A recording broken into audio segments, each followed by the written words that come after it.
Ah, come closer, friend. Not every story begins with a book. Some begin with a road. Some begin with a wound. And some begin with a cup you should probably sniff twice before drinking. This brew was given to me beneath old jungle stones, bitter roots, temple water, smoke from an old fire bowl, and one small leaf the Amani elder told me not to chew. Naturally, I chewed it. Then the fire bent, the trees leaned close, the drums grew louder, though no hands touched them. And I saw something. Not history, not prophecy, not a promise. A possible road, an Amani road, a future that might be, or might never be. And in that vision, two names stood before the old stones. Zul'Jarra, Zul'Jan. Sister and brother, memory and anger, dawn and fire. We still stand. The towers rose, the roads cut deep, the songs were buried, the graves were walked over, but we still stand. Root under stone, name under silence, fire under ash. In the vision, the Amani were not gone. Bruised, yes. Divided, yes. Still carrying old pain in both hands. But not gone. That is important, friend. A people do not vanish all at once. Sometimes they vanish by forgetting who they were. Sometimes they vanish by remembering only what hurt them. And sometimes they stand between those two deaths and must choose. The dead were not quiet, the living were not healed, and the young ones asked, "What are we now?" Zul'Jarra stood before the old shrines like someone who had inherited not a throne, but a burden. She wore the colors of her people, teal stone, bone white, red paint, old gold. Not decoration, memory. Listen well. We do not kneel, but we do not become beasts for them to point at. We remember the dead, but we do not feed every child to the dead. The Amani be moored in rage. We were temples.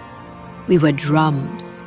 We were hunters, mothers, builders, priests. We were a people before we were a war cry. She carried the names, not like chains, like stones for a new foundation. Ah, that is a rare kind of strength. The strength to remember without letting memory hold the knife. But every future has another road beside it. And in the vision, that road had a name too. Zul'Jan. A commander, a brother, a son of the same wound. He did not speak like a fool. That made him more dangerous.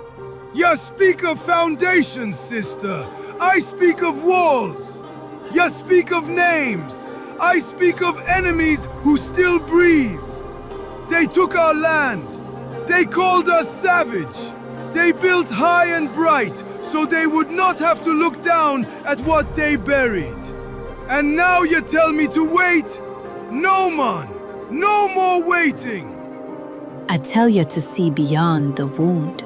The wound is all they left us. There it was, the old argument. Not between good and evil, no. Between grief that wants to build and grief that wants an army. Zul'Jan. The name still walks. In the stones, in the drums, in the teeth of old stories.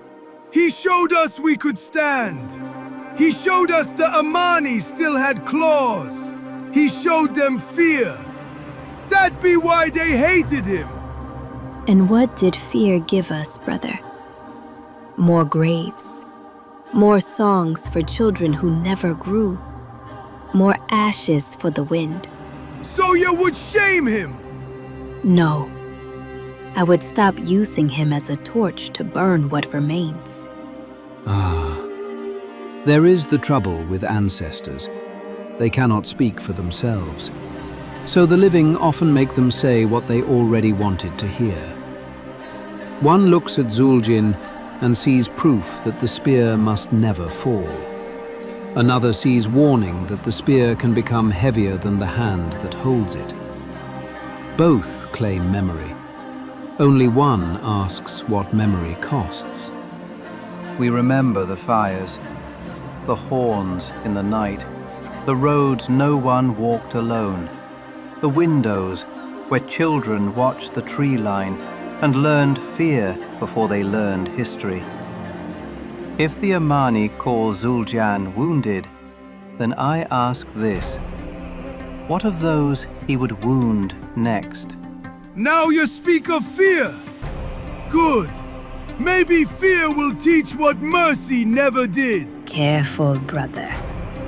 When you teach only fear, you raise only enemies. I do not ask the Amani to forget. But if remembrance means my children must inherit terror, then remembrance has become another blade. And that is where the road becomes narrow. A wounded people may speak truth. A frightened people may speak truth. But truth alone does not make peace. Peace begins when truth stops arriving with a weapon already drawn. Children of root and thang, you call to the dead. You call to the old fires. You call to the names beneath stone. But who calls to the living? Who feeds the child? Who mends the roof? Who teaches the hunter when no war horn sounds? A people cannot eat vengeance. A people cannot sleep inside a battle cry. I hear you. Spirits speak easy. The living bleed. Yes, and more will bleed if memory has only one mouth, and that mouth only knows how to shout. The jungle itself seemed to breathe, and for one moment, even Zul'Jan had no answer. A rare thing. A warrior silenced not by fear, but by a question. You think I want war because I love it? I hate what war took. I hate the empty seats. I hate the old ones whispering names to stones because there be no bodies left to bury. I hate that they look at us and still see beasts. I want them to kneel so they know. Just once. I want them to know. No, brother. You want the wound to have a throne. You want it crowned. You want it fed. You want every child born under its shadow and told, this is who we are. But we are not only what was done to us. Pretty words. Hard words. The hardest ones I know. Because I remember too. Do not mistake restraint for forgetting. Do not mistake mercy for surrender. Do not mistake tomorrow for betrayal. And there, friend, there was the heart of it. Not forgiveness, not surrender, not forgetting. A harder thing.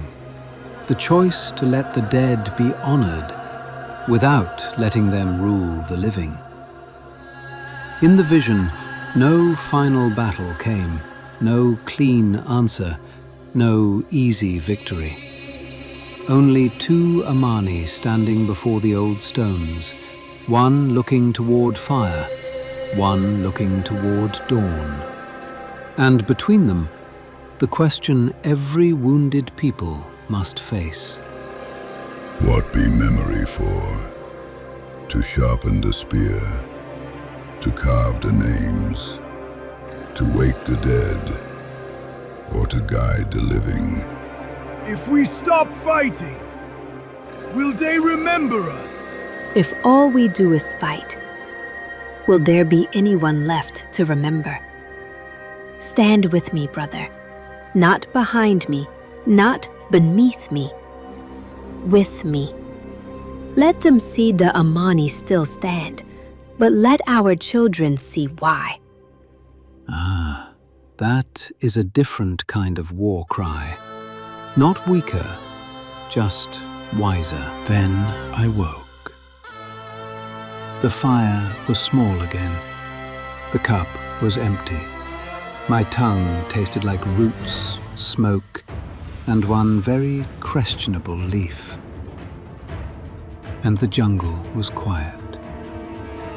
But the question remained. What does a people do with pain old enough to have grandchildren? Zul'Jan taught the Amani they could still stand. But in the road, I saw Zul'Jarra and Zul'Jan had to decide what they were standing for. Because memory is sacred, yes. But memory can become a shrine, or it can become a prison. It can teach children where they came from, or teach them only who to hate. And perhaps that is the last Amani question. Not whether they were wrong to remember. They were not. The question is whether remembrance can become more than revenge. Whether the drum can call a people home and not only call them to war. A people cannot live forever inside the wound that saved them. Sooner or later, they must decide what grows after the scar. This tale is an unofficial fan-made speculative story created for entertainment, discussion, and creative exploration. It is told as an alternate vision seen by Someguy after drinking a sacred Amani brew. It should not be considered official history, canon, prophecy, or confirmed lore. All referenced characters, peoples, places, settings, and lore belong to their respective rights holders. This story does not claim ownership over any established world, character, or setting. It is only a fireside what if, a story, a cup of strange brew, and perhaps one more reason to listen before we judge. Thank you for sitting by the fire, friends. May your cup stay full. May your road be steady. And may your stories be honest enough to hurt before they heal.